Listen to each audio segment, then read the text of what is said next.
Abrir un libro es abrir una ventana al infinito. Tú solo déjate transportar más allá de lo imaginado.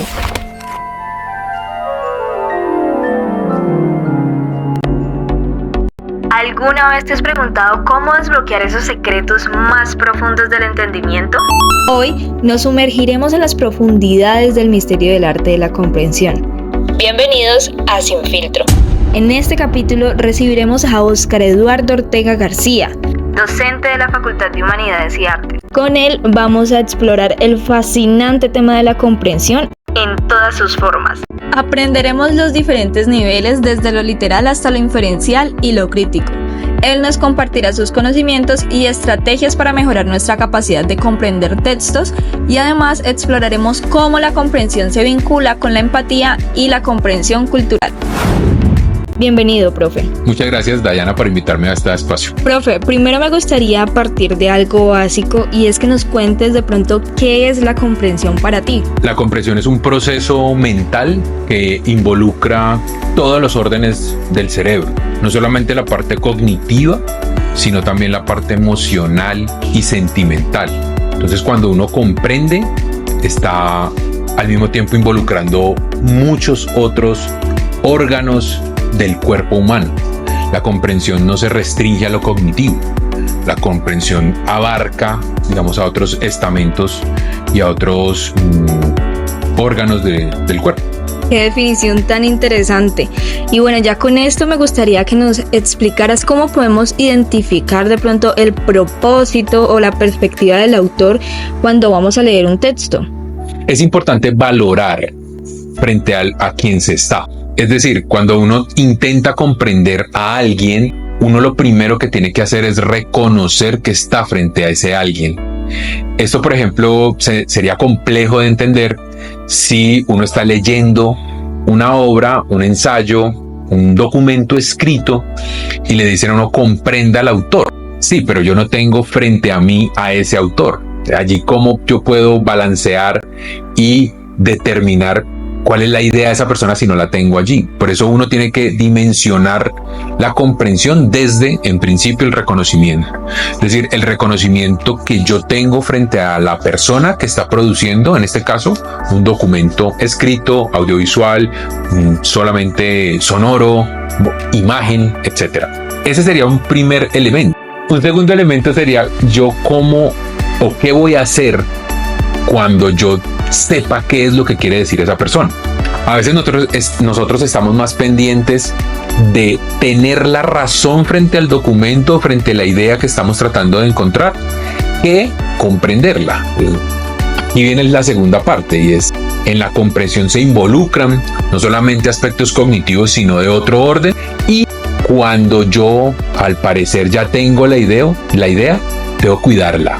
Cuidar esa idea va a significar no tergiversarla, no cambiarla en su contexto, no llevarla a escenarios a los que no le pertenece, no llevarla y tratar de hacer un análisis en espacios o en contextos en las que esa idea se vería o va a estar forzada. Ese sería el segundo elemento que entra en consideración en juego cuando se comprende. Esto es muy importante porque nos ayuda a de pronto entender un poquito más el sentido del texto que estamos leyendo. Pero me gustaría que nos dieras como otras estrategias que de pronto nos puedas recomendar para mejorar la comprensión cuando tenemos un texto muy difícil de digerir. Yo creo que la dificultad no la representa el texto, sino que la representa quien está frente al texto, es decir, en este caso el lector. Y lo digo porque uno generalmente cuando aborda un texto, pues uno tiene, por supuesto, un conocimiento, un estado de ánimo en ese momento, y cuando empieza a leer, de pronto el inicio de ese texto no es del agrado y uno decide abandonarlo. Ocurre con frecuencia en los textos académicos que no están escritos en términos de entretenimiento como pudiera, y aquí en otro espacio, en otro capítulo tal vez tengamos la discusión, pero no está dado en términos del entretenimiento que sí puede brindar la literatura. Cuando yo empiezo a leer un texto y el texto me atrapa desde el inicio, pues es porque es escrito o fue escrito por un profesional dedicado al mundo de las letras, que tiene no solamente el conocimiento, sino la sensibilidad para elaborar un texto de esa naturaleza. Pero un profesor, un científico que dedica buena parte a hacer, y el nombre sería un informe de investigación, pues en realidad lo que él quiere es llevar su aporte científico a la sociedad para que la sociedad se entere del gran hallazgo que acaba de ocurrir. Pero ese ejercicio de escritura va a demandar de esa persona una competencia, en este caso comunicativa, que no necesariamente tiene. Entonces, ¿qué le pedimos a ese científico? Que en alguna medida mida el alcance que puede tener su avance en términos científicos, pero también que se involucre de una manera estética con el texto. Es un doble pedido o una doble misión que de pronto el científico no está dispuesto a abordar. Uno de los aportes que yo pudiera darle a una persona que toma un texto y su ánimo es comprenderlo, bien sea porque tiene una tarea, bien sea porque tiene un compromiso, bien sea porque tiene una responsabilidad frente al texto, es entrar lo mejor predispuesto posible, o lo mejor dispuesto posible. Es decir, que esa persona asuma la lectura, como la decía Stanislaw Zuleta: leer es un trabajo, pero es un trabajo para uno como lector agradable, en el sentido que vas a conocer e incluso puedes aprender algo en ese texto. Pero si yo entro desde la predisposición negativa, pues va a ser mucho más difícil el ejercicio de comprensión. Insisto, la comprensión no es un evento mental meramente cognitivo. No, la comprensión tiene que ver con el cuerpo y tiene también que ver cómo yo estoy dispuesto a comprender esa idea que estoy tratando de hallar, o alguien me está diciendo, y que alguien realizó un esfuerzo por configurar, por concretar una idea en un texto escrito. Entonces hay que empezar, yo creo que a reconocer que estamos frente a alguien que ha hecho un esfuerzo, y que por supuesto esa persona pensó en un posible lector. Reconocer ese esfuerzo, pero también reconocer que hay alguien detrás de esas letras, implica ya un paso adelante hacia la comprensión. Después vendrá, por supuesto, la configuración misma del texto. Yo soy partidario, y le digo mucho a mis estudiantes, que si empiezan a leer y el texto no los atrapa en el sentido de la atención, no, sino que no les comunica algo para sí mismos, deben parar la lectura. Es altamente probable que ocurra algo alrededor de la lectura que no tenga nada que ver con el texto, y eso impide que yo pueda comprender una idea. Pues si uno, y ocurre no solamente con los textos científicos, sino que ocurre con frecuencia con la literatura. Hay textos en los que uno definitivamente no encuentra la razón de ser de una escena, en el caso de una novela, o en el caso de un cuento, por ejemplo, un diálogo, uno no le encuentra sentido y termina uno tergiversando o yéndose por otra parte. Hay que reconocer y hay que disponerse a comprender. Y la comprensión involucra todo lo que es uno en realidad. Y en ese orden de ideas, uno tiene que cuidar las ideas de los demás. Muy buena esa respuesta, pero quiero que pasemos un poquito más a la comprensión de personas. ¿Usted qué estrategias utiliza para comprender mejor a los demás, sus motivaciones, entre otras cosas? Porque yo creo que esto es algo que muchas personas queremos aprender a hacer, a comprender el otro. Bueno, yo desde hace un tiempo para acá vengo muy interesado en no tener la razón. Yo creo que eso lo limita a uno en la comprensión de las personas. Porque si se está en una discusión, pues todo el mundo quiere tener la razón. Porque si se llega a una discusión es porque ahí se están enfrentando un par de ideas. Pero no necesariamente en momentos de discusión la razón es valiosa. yo creo que es muy, muy importante que las personas consideren que están frente a alguien. Es que no es tan sencillo decirlo y hacerlo, sobre todo. Nomás pongamos este ejemplo. Cuando alguien roba un celular en la calle, pues las personas salen detrás de él y alguien va a gritar: agarren a esa rata. Cuando ya la discusión o la referencia que yo hago a alguien sobre alguien es, en este caso, a un animal, pues ya empiezan a ocurrir fenómenos de violencia porque yo me creo por encima de ese otro.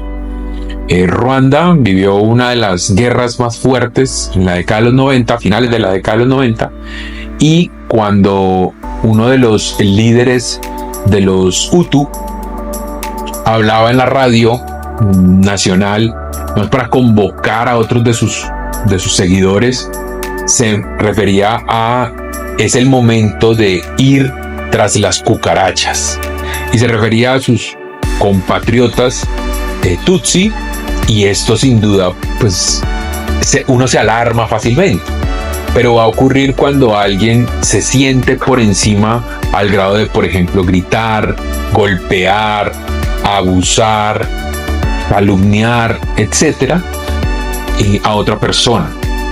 Esa manera de entender la convivencia pues tiene que desmontarse para poder convivir en una cultura de paz. Reconocer que se está frente a alguien es, yo creo, que el gran paso para uno comprender. Bueno, profe, para ir finalizando me gustaría saber, en la comprensión, ¿qué papel juega toda la información o los diferentes puntos de vista que podemos llegar a tener sobre un tema? Hace poco una estudiante me presentó su anteproyecto de grado y me manifestaba que si esto de darle voz a la mayor cantidad de personas no era al mismo tiempo una forma de censurar la misma información, porque aquello de qué fue lo que pasó, yo reúno la mayor cantidad de fuentes posibles para que me cuenten qué fue lo que pasó, y al final mi testimonio, mi relato mejor, termina con tantas aristas que definitivamente no se configura un relato único, sino que se configurarían varios relatos en torno al mismo hecho.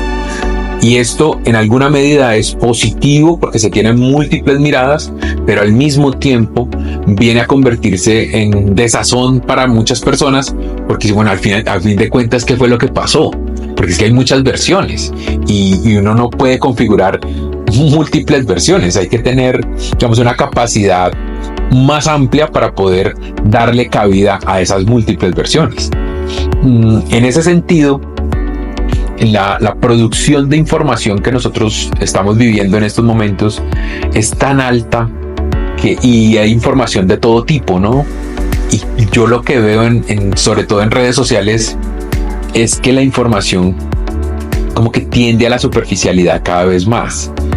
Y esto de las fake news o de las noticias descontextualizadas y tergiversadoras de la realidad, entendiendo que pues uno no diría esto es la realidad, pero sí esa configuración es más compleja cada vez.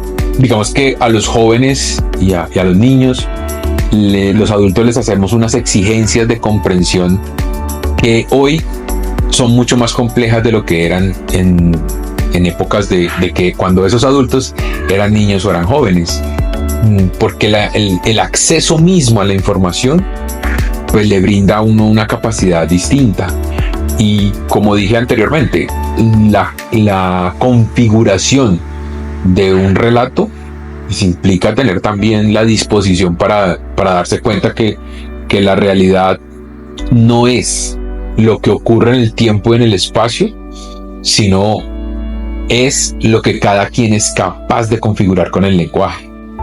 Esa configuración con el lenguaje va a llevar a tener múltiples acontecimientos sobre un mismo hecho. Bueno, ¿y qué les pareció todo este tema de la comprensión?